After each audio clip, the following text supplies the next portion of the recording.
ನಮಸ್ತೆ ಸ್ನೇಹಿತರೆ, ನಾನು ನಿಮ್ಮ ಪ್ರೀತಿಯ ಕೆಂಪೇಗೌಡ. ಸ್ನೇಹಿತರೆ, ಬಾಷ್ಟಳ್ಳಿ ಪಟ್ಟಣ ಪಂಚಾಯಿತಿಯ ಚುನಾವಣೆ ಮುಗಿದು ಇನ್ನಿನ ಕೆಲವೇ ಗಂಟೆಗಳಲ್ಲಿ ಫಲಿತಾಂಶ ಹೊರಬೀಳಲಿದೆ.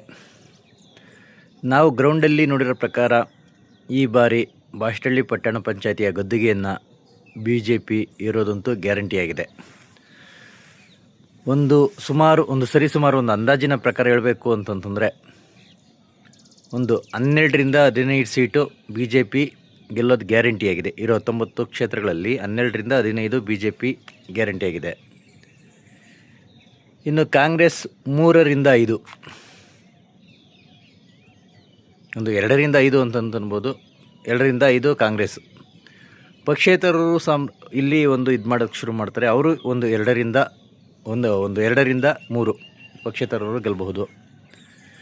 JDS 1 ಅಥವಾ ಅದು ಇಲ್ಲದೆ ಆದರೂ ಆಗ್ಬೋದು.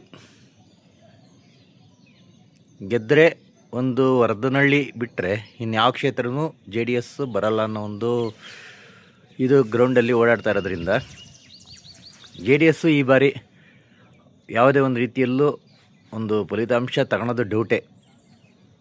ಗೆದ್ದರೆ NDA ಒಕ್ಕೂಟದ ಮೇಲೆ ವರದನಹಳ್ಳಿಯಲ್ಲಿರೋಂಥದ್ದು ಒಂದು JDS ಬರಬಹುದೇ ಹೊರತಾಗಿ ಅದಕ್ಕೂ ಕೂಡ ಭಾರಿ ಪೈಪೋಟಿ ಇದೆ. ಒಟ್ಟಿನಲ್ಲಿ ಹೇಳಬೇಕು ಅಂತಂತಂದರೆ BJP ಅತ್ಯಧಿಕ ಒಂದು ಸೀಟುಗಳನ್ನು ಗಳಿಸಿ ಬಾಷ್ಟಳ್ಳಿ ಗದ್ದುಗೆಯನ್ನು ಏರೋದಂತೂ 100% ಸತ್ಯ.